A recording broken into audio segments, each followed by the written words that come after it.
प्रभु यीशु मसीह के नाम से सबको जय मसीह की। आज का वचन है नीति वचन उसका 19 अध्याय 2 वचन।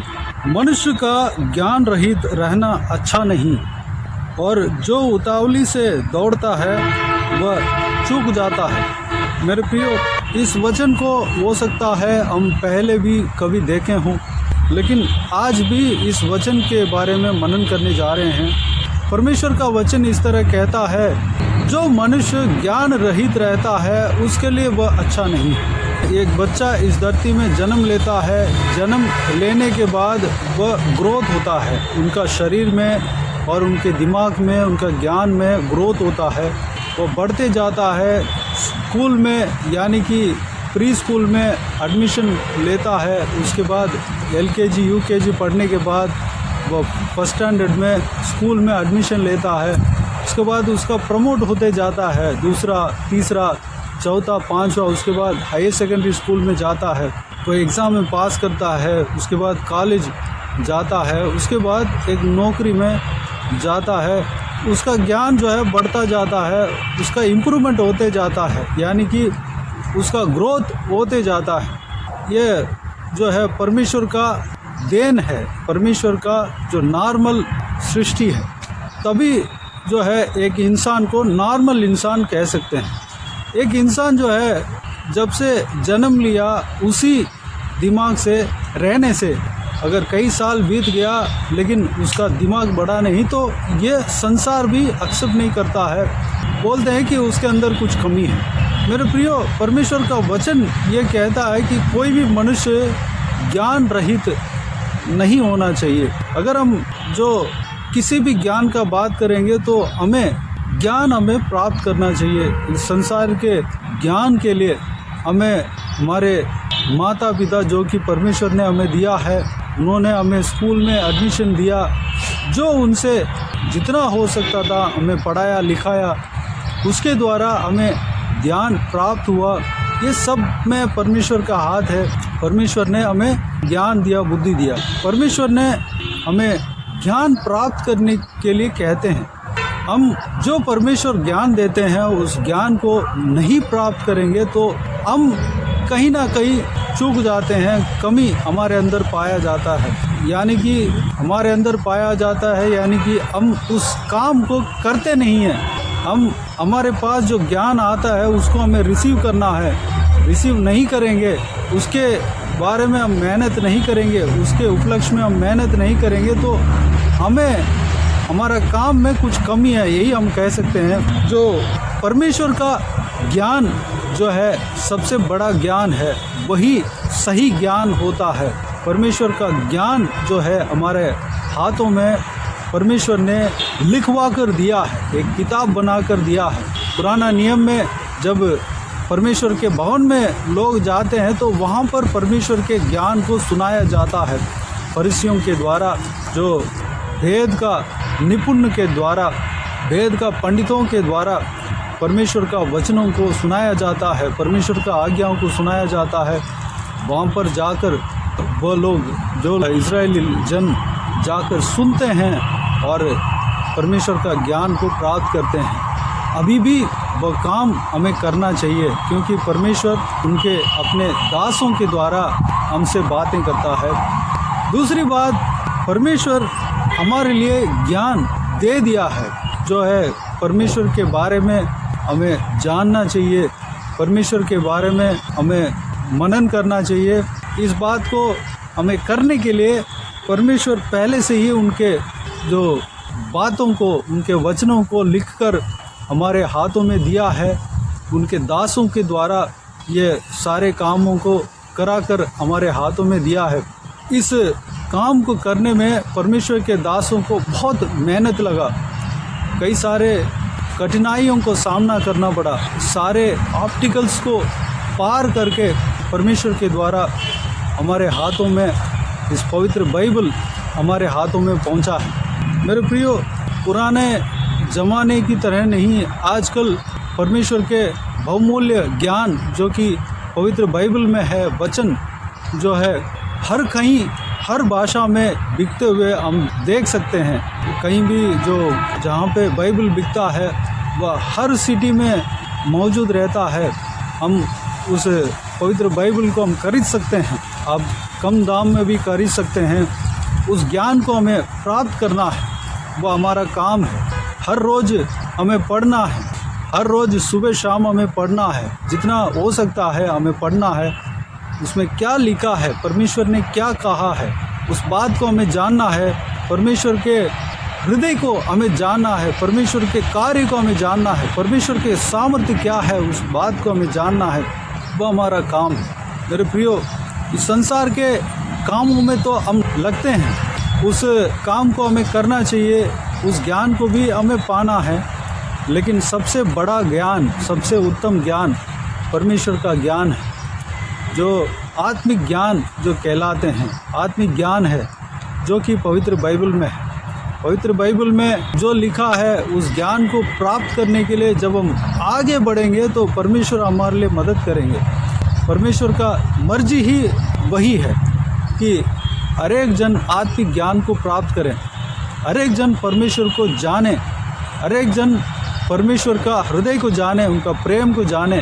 परमेश्वर 2000 साल पहले किस तरह अपना प्रेम को निभाया है, 2000 साल पहले किस तरह निभाया है, अपने लहू बहाकर, अपने जान को क्रूस पर गवाकर अपने प्रेम को निभाया है, अपने काम को निभाया है, अपने कर्तव्य को निभाया है। वह इंसान की तरह वह आकर, इस धरती में आकर इंसान को जितना दर्द होता है वो सारा दर्द को अपने ऊपर लिया है, अपने ऊपर लेकर सारा दर्द को वह झेल कर अपने जान को ही हमारे लिए दिया है। सारे बातों को हमें जानना है। उसके लिए हम पुराना नियम, नया नियम को अच्छी तरह पढ़ना है, मनन करना है। जानने के लिए हमें पढ़ना है, और जो एक इंसान किस तरह चलना चाहिए उस विषय को जो परमेश्वर ने जो लिखा है उस बात को हमें जानना है, उस बातों के अनुसार हमें चलना है। अगर हम नहीं जानेंगे तो हमें नुकसान होगा। हमें इस संसार के आशीष पाने में हम रह जाएंगे, हम आगे नहीं बढ़ पाएंगे। हम आत्मिक आशीष पाने में हम आगे नहीं बढ़ पाएंगे, उसी जगह पर रह जाएंगे। कलीसिया में जाना है, वहाँ पर परमेश्वर के बहुमूल्य वचन को पवित्र आत्मा के द्वारा वह एक विस्तार के साथ समझाया जाते हैं। हमारे लिए जो परमेश्वर जो वचन देता है उस वचन को हम सुन पाते हैं। हमें कलीसिया में जाना है, कोई भी फेलोशिप में हमें जुड़ना है, संगति में जुड़ना है, जो मसीह के संगति है, प्रभु यीशु मसीह का संगति है, हमें जुड़ना है। जब हम जुड़ते हैं तो हम हमारा सारा शक जो है, जो शंका है वह दूर हो जाता है, हमारा सारा डाउटें दूर हो जाते हैं। हमारे अंदर हमारे जो विश्वास है वह बढ़ता है। लोगों को देखकर, जो पासवानों को देखकर या जो उनका प्रचार को देखकर, सुनकर हम आत्मिक जीवन में आगे बढ़ सकते हैं। मेरे प्रियो, हमें आत्मिक ज्ञान पाना चाहिए। हो सकते हैं हम पढ़े लिखे ना हो, हम कलीसिया में जब जाते हैं, पासवान का या जो प्रचारक जो होते हैं, जो परमेश्वर का वचन को प्रचार करते हैं, उनके द्वारा जो वचन हमें मिलता है, उस वचन को जब हम सुनते हैं, प्रार्थना करते हैं, तो परमेश्वर हमारे दिमाग में कार्य करेगा, हमारा हृदय में कार्य करेगा, उस वचन को जानने के लिए मदद करेगा। जब हम कोशिश करते हैं तो परमेश्वर पढ़ने में भी मदद करेगा, हमें ज्ञान बुद्धि देगा। जब परमेश्वर का ज्ञान को प्राप्त करने के लिए हम आशा करते हैं, इच्छा करते हैं, हम कोशिश करते हैं, तो परमेश्वर हमें मदद करेगा। जब हम आगे बढ़ते हैं तो परमेश्वर हम आगे बढ़ने के लिए और भी मदद करेगा।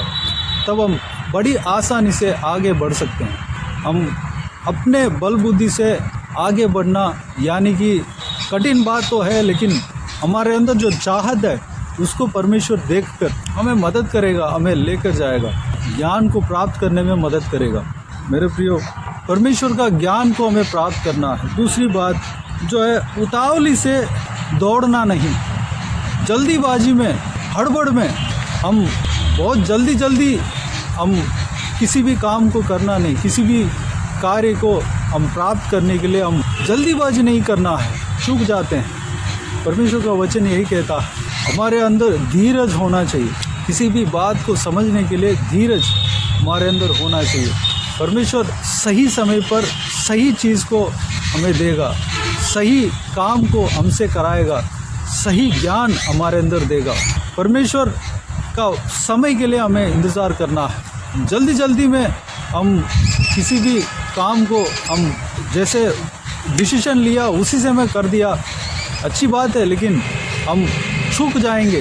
हम उस नींव को नहीं जाना और मतलब किसी भी काम को हम करने जा रहे हैं तो उस काम के बारे में नहीं जाना और हम जल्दी जल्दी जाते हैं तो हम कभी चूक भी सकता है। परमेश्वर का वचन यही कहता है, हम जल्दीबाजी नहीं करना है, हड़बड़ी नहीं करना है। परमेश्वर का वचन के लिए हमें इंतज़ार करना है, परमेश्वर का समय के लिए हमें इंतज़ार करना है। मेरे प्रियो, धीरज हमारे अंदर होना चाहिए। ज्ञान को प्राप्त करने के लिए, कोई भी काम को करने के लिए हमारे अंदर धीरज होना चाहिए। परमेश्वर हमें ज्ञान बुद्धि देगा, उस रास्ते को अपनाना चाहिए। एक बाइबल ले लें, बाइबल पढ़ते रहें, परमेश्वर का वचन में जो जो काम करने के लिए कहा है उस काम के अनुसार करें। यानी कि प्रार्थना करें, बाइबल वचन को अच्छे से पढ़ें, परमेश्वर का आराधना करें, उपासना करें, एक संगति में जाकर शामिल हों। वहाँ पर परमेश्वर का वचन के द्वारा हमें क्या क्या करना चाहिए वो हमें सिखाया जाते हैं। स्टेप बाय स्टेप हमें सिखाए जाते हैं। जल्दीबाजी में, हड़बड़ी में जाते से ही बड़ा काम करने के लिए नहीं कहते हैं। स्टेप बाय स्टेप हमें आगे बढ़ने के लिए रास्ता हमें बताते हैं। परमेश्वर का वचन हमें बताता है, पवित्र आत्मा इसी तरह हमें चलाएगा। हड़बड़ी नहीं करना है, हमें ज्ञान को प्राप्त करना है, हमें अनजान नहीं रहना है, किसी भी बात का अनजान नहीं रहना है। जब हम इस संसार के ज्ञान प्राप्त करने की बारी आती है तो हमें उस समय में उस ज्ञान को प्राप्त कर लेना है। गलत ज्ञान को नहीं कह रहा हूँ, सही ज्ञान जो प्राप्त करना चाहिए उस ज्ञान को हमें प्राप्त करना है। परमेश्वर का वचन कहता है, प्रभु यीशु मसीह अपने चेलों से इस तरह कहता है, कबूतर की तरह भोला बनकर रहना है और सांप की तरह चतुर बनकर रहना। गलतियों के लिए हम भोला है, लेकिन ज्ञान के विषय में हमें ज्ञानवान रहना है, चतुर बनकर रहना है। गलत विषय में हमें ज्ञान प्राप्त करने से हमें कोई फ़ायदा नहीं है, बल्कि नुकसान हो सकता है। हमारे लिए गलत विषय, गलत काम का ज्ञान हमें नहीं चाहिए, लेकिन जो सही ज्ञान होता है, जो प्राप्त करना चाहिए, उस ज्ञान को हमें प्राप्त करना ही है। जब हम प्राप्त करेंगे तो परमेश्वर उसके द्वारा हमें आशीष देगा और आत्मिक जीवन में हम आगे बढ़ सकते हैं और जो हम लाइफ में इम्प्रूव हो सकते हैं, लाइफ में आगे बढ़ सकते हैं। तो मेरे प्रियो, इस बहुमूल्य वचन के लिए परमेश्वर को धन्यवाद दें। इस वचनों के अनुसार आप चलने के लिए अपने आप को परमेश्वर के हाथों में समर्पित कर आइए हम प्रार्थना में जाएं। स्वर्गीय पिता, दयालु परमेश्वर, आपको धन्यवाद देता हूँ आज के इस आपके बहुमूल्य वचन के लिए। आपको धन्यवाद देता हूँ परमेश्वर, बीते हुए दिनों में हमें संभाला, बचाया, सुरक्षित रखा। आपको धन्यवाद देता हूँ। इस आपके बहुमूल्य वचन के अनुसार हम चलने के लिए अपने आप को आपके हाथों में समर्पित करते हैं परमेश्वर। हम सारे जन, जो भी व्यूअर्स इस वीडियो को देख रहे हैं, सभी को आपके हाथों में सौंपते हैं पिता। सब लोगों का जीवन में इस वचन के द्वारा कार्य करेंगे। धन्यवाद देता हूँ परमेश्वर। हर एक जन पिताजी आपका ज्ञान को पाने पाएँ परमेश्वर। किसी भी बात को करने के लिए, किसी भी काम को करने के लिए जल्दीबाजी नहीं करने पाएँ, उतावली ना करने पाएँ, हड़बड़ी ना करने पाएँ परमेश्वर, बल्कि पिताजी आपके समय के लिए हम इंतज़ार करने पाएँ। आपके परमेश्वर ज्ञान को प्राप्त करने में परमेश्वर हम धीरज के साथ आपके ज्ञान को प्राप्त करने पाएँ, आपके उपस्थिति में हम इंतज़ार करने पाएँ परमेश्वर। अनुग्रह देना पिता। हम परमेश्वर आपके बहुमूल्य बाइबल को, पवित्र बाइबल को पढ़ने में, उसमें जो आपके बहुमूल्य जो ज्ञान है, आपके मुंह से निकला हुआ बातें हैं, जो संभव है, सब कुछ हम पढ़कर जान लेने पाएँ। हम परमेश्वर उस ज्ञान को हम प्राप्त करने पाएँ परमेश्वर। पिताजी, अगर हमारे लिए सारा द्वार खुला हुआ है परमेश्वर, लेकिन हम ज्ञान प्राप्त नहीं करेंगे, उस ज्ञान को रिसीव नहीं करेंगे, तो परमेश्वर हमारे लिए कुछ, परमेश्वर हम चूक रहे हैं परमेश्वर, हमारे अंदर कमी पाया जाता है। लेकिन परमेश्वर हम आपके ज्ञान को प्राप्त करने के लिए अपना समय को देने पाएँ, अपने आप को देने पाएँ। परमेश्वर अनुग्रह देना पिताजी। धन्यवाद, आपके काम करने के लिए हम ज्ञानवान बनने पाएँ, बुद्धिमान बनने पाएँ, अनुग्रह देना पिता। परमेश्वर आपके कलीसिया में जो भी मसीही संगति है परमेश्वर, कोई भी संगति में हम शामिल होने पाएँ परमेश्वर, आपके बारे में जानने पाएँ। उस संगति के साथ हम परमेश्वर आत्मिक उन्नति पाने के लिए हम अपने आप को कमिट कर लेने पाएँ परमेश्वर, अनुग्रह देना पिता। सारा व्यूअर्स को इसी तरह आशीष देना, संभालना, किसी को भी कोई भी कमी घटी ना होने देना, भरपूर आशीष देना। कोई भी जन बीमार हो उनको आपके हाथों में सौंपते हैं, उन्हें छूना, चंगा करना। प्रभु यीशु मसीह के नाम से चंगा होने पाएँ, सारा बीमारी जाते रहने पाएँ प्रभु यीशु मसीह के नाम से, सारा बीमारी दूर होने पाएँ उनके शरीर से पिता। धन्यवाद देता हूँ पिता। अगर किसी को भी दुख और तकलीफ हो, सारा दुख तकलीफ को दूर करना, परेशानी को दूर करना, आंसुओं को पोंछना पिता। बुजुर्गों का आपके हाथों में सौंपते हैं, बच्चों का आपके हाथों में सौंपते हैं, महिलाओं का आपके हाथों में सौंपते हैं। सभी को सुरक्षित रखना, संभालना, हम सब पवित्र ज़िंदगी जीने के लिए अनुग्रह देना, पवित्र जीवन में आगे बढ़ाना पिता। धन्यवाद। बाकी सारे बातों को आपके हाथों में सौंपते हैं पिता। जो कोई भी जन जहाँ कहीं भी जाते हैं आते हैं, हर एक के ऊपर आपके हाथ हमेशा बने रहने पाएँ। अनुग्रह देना, सुरक्षित रखना, आपके लहू से छुपाना, संभालना पिता। सारे दुआ प्रार्थना को सुना, ग्रहण किया, धन्यवाद देता हूँ। सारा आदर, महिमा, जलाल आपको मिलते रहे। सारा दुआ प्रार्थना को प्रभु यीशु मसीह के नाम से मांगते हैं, सुनो और ग्रहण कर। आमीन आमीन। प्रभु यीशु मसीह के नाम से प्रभु यीशु मसीह का आशीष और अनुग्रह हम सभी के ऊपर बने रहें। आमीन आमीन। मेरे प्रियो, इस चैनल को सब्सक्राइब करें और शेयर करें। अगर किसी को भी प्रार्थना का विषय हो तो डिस्क्रिप्शन में दिए हुए नंबर पर कॉल करके प्रार्थना करा सकते हैं। हम आपके लिए प्रार्थना करेंगे। आप अपने व्यक्तिगत प्रार्थना में हमारे लिए प्रार्थना कीजिए, इस सेवकाई के लिए, इस सेवकाई का उन्नति के लिए, इस सेवकाई में जुड़े हुए हर एक जन के लिए, हर एक आत्मिक उन्नति के लिए, तरक्की के लिए, आत्मिक आशीष के लिए, संसारिक आशीष के लिए, पारिवारिक आशीष के लिए प्रार्थना करें। प्रभु यीशु आप सबको आशीष दे। इस सेवकाई के द्वारा परमेश्वर आपके जीवन में कार्य किया हो वो भी हमें बता सकते हैं, ताकि हम सब मिलकर परमेश्वर को धन्यवाद दे सके, महिमा कर सके।